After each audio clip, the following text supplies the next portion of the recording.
plastic like we put on toilet seats and for decoration. The light inside seemed to come from everywhere. The instrument panel wasn't like anything I'd ever seen before, and all of my years since 1927 in the air game. And they had a compartment in the wall which both cleans and deodorizes their clothes by some light process, which required no water, soap, or detergents, or a washing machine. Giant rock, for the last 10 years, has been the Plymouth Rock of the saucer age. Saucer conventions were meeting here as far back as the pre-astronaut era of black and white television. But the contactees' storyline was the same, then as now. Howard, would you tell us in your own words about your trip to Venus, how it started? Well, as I say, it started first with a very decided tingling all over my body. This tingling finally extended to the mind area, and there was a clarification of mind, such as, it's hard to believe. I seemed to become one with the entire universe. In the Valhalla of interplanetary contactees, the late George Adamski is regarded by his followers as something of a Christopher Columbus among outer space voyagers. And you talked to him, you asked him? I have, more or less on gestures and mental telepathy, as it is known, thought transfer. He does not speak. I mean, he didn't at the time, but I have met him since, and he does speak very well English as well as in the other language. George Adamski was successful in attracting many disciples with film like this. He called it a spaceship from Venus. His critics call it a crude hoax. This film was obtained from one of Adamski's disciples, Mrs. Madeline Rotifer, who has made her own UFO film and who credits Adamski with an assist in her first contact with Venusians.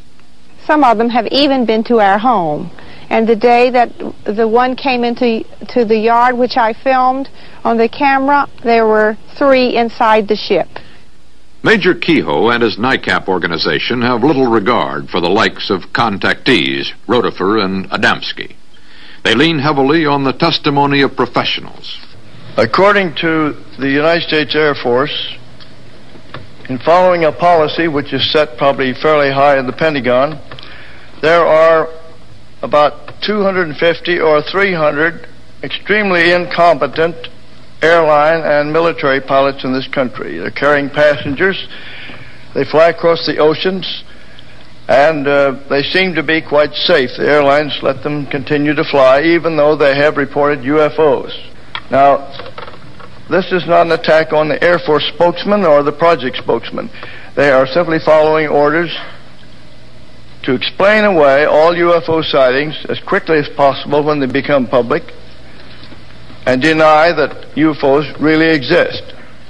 The official Air Force reply has long been that there is no cover-up and there are no flying saucers from outer space. The Air Force position was detailed in this book by Lieutenant Colonel Lawrence Tacker, who for many years was connected with the UFO project. We're kind of in the position of the man who's asked, have you stopped beating your wife? This has been going on for 19 years. The charges are absolutely untrue. You could characterize them as being senseless and vicious. Our critics continually charge that the United States Air Force is withholding information from the general public on this subject. This is absolutely untrue. We are not hiding anything. We have nothing to hide.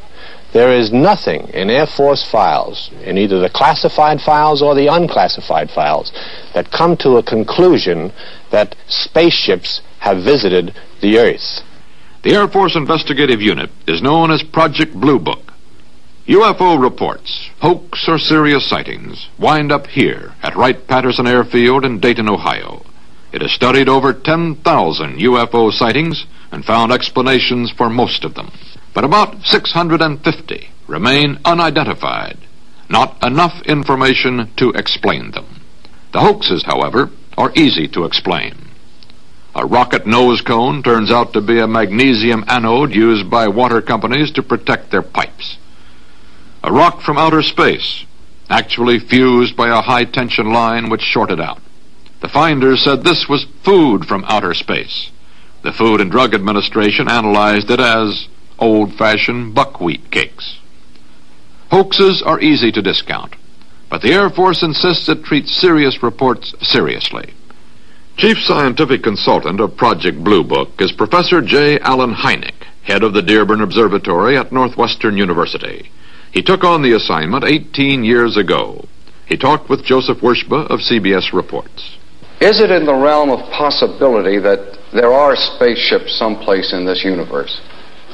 Well, if you put it in the word, use the word possibility and not probability, then I would have to say, I think as any scientist would have to say, it is certainly possible, yes.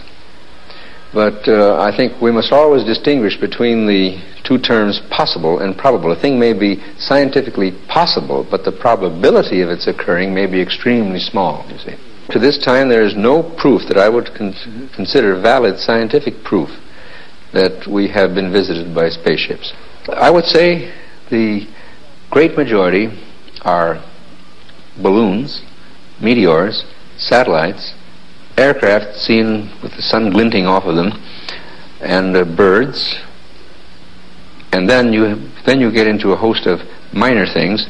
But in general, you can say that the IFOs, the identified ones, have turned out to be generally quite usual things seen under unusual circumstances or surprising circumstances. It's a global thing. What it is, please don't ask me. I'm still puzzled. You might call me a study in puzzlement. But that among the tremendous noise or static or crud or whatever you want to call it of tremendous number of unreliable reports that are easily explained, there is this residue of most interesting cases that intrigue me in the same way that a good mystery story intrigues me, and I'd like to get the solution. I don't think it is space people, although I would be delighted if it turned out that way, because as an astronomer, I think it would make astronomy even more interesting than it is. And as far as the Air Force is concerned, I can't speak for them, of course, but I should imagine that if the existence of spacecraft were really established, it would really increase the appropriations of the Air Force. But how do you answer the people who are pretty competent, careful, cautious, probing people, pilots, radar trackers? Those are particularly the people that I like to talk to, because they understand where angular rates are, they understand scientific terminology. I can ask them what was the altitude and azimuth when you first saw it, what was its azimuth and altitude when it disappeared, what was its angular acceleration. They can give you an intelligent answer to a thing like that. What is your answer to the people who are sure there are spaceships and they say that you and the Air Force are in cahoots? Well, first of all, this business about being in cahoots is just simply a downright falsehood. And if they insist that space vehicles exist, I say, oh, fine, the burden of proof is on you. How thin is the dividing line between science and science fiction? What do we know of outer space? Is there anyone out there? And are they headed our way?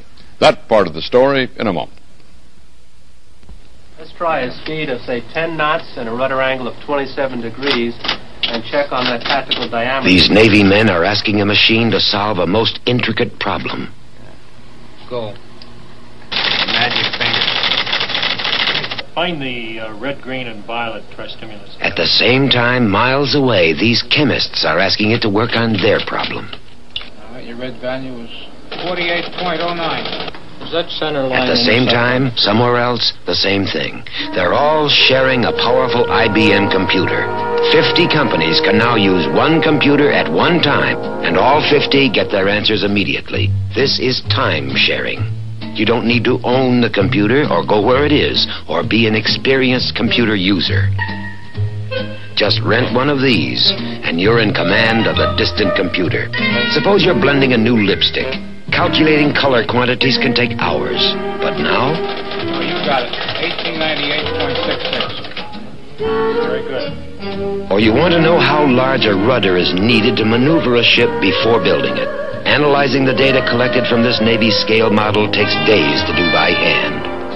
But now you can swing around, type in the data, and have the answer back in seconds. Your question goes out over ordinary telephone line into the central computer, along with the questions of anyone else who has a problem at that very moment. The computer is so incredibly fast that answers are flashed back almost before the fingers leave the keys.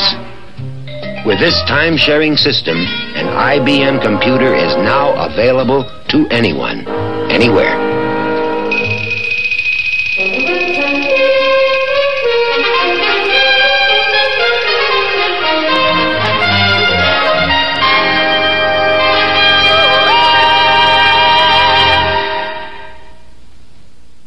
CBS reports UFO, Friend, Foe, or Fantasy continues with Walter Cronkite.